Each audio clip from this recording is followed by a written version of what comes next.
It's day 212 of my 365 movie challenge, and tonight's movie might just be my favorite Studio Ghibli movie that I had never seen before. I had never even heard of before. It's not about anything magical or flying castles. It's a grounded story about memories and the bittersweet feeling of growing up. Tonight's movie is Only Yesterday, and it's movie 198 of my 365 movie challenge.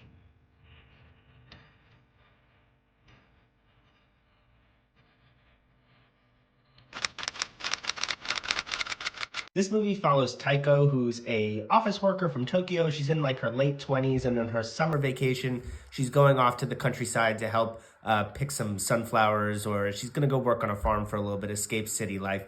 And as she goes, she's flooded by memories of her 10-year-old self. And throughout the film, we kind of go back and forth between her memories and her trip, and they're woven together in such a beautiful way.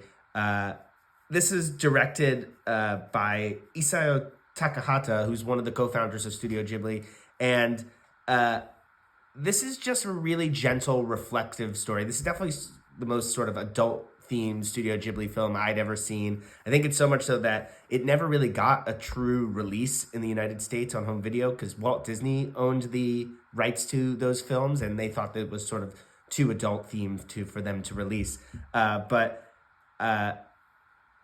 I think this is one of the Studio Ghibli masterpieces. I really enjoyed it. Obviously, it's beautiful. The animation in it is fantastic, but I think visually there's this really interesting thing going on where when you're in the sort of the present or the reality of what's going on, all of the animation, it's really sharp, it's really detailed, it's sort of very realistic. And then when we go into the memories of the 10-year-old in the past, it becomes a little blurred, like something out of a picture book, Obviously, the animation, it's still there, but it is faded amongst the edges. Some of it's not colored in all the way. It gives that feeling of being in a memory.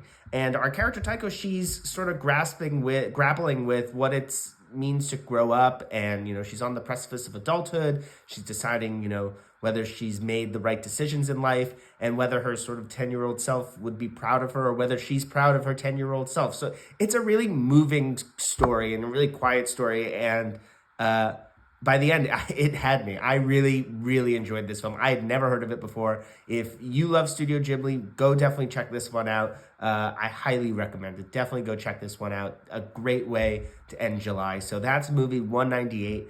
We'll be back in the next video with the July recap. I'll show you the stats for the movie. So I'll see you in that video.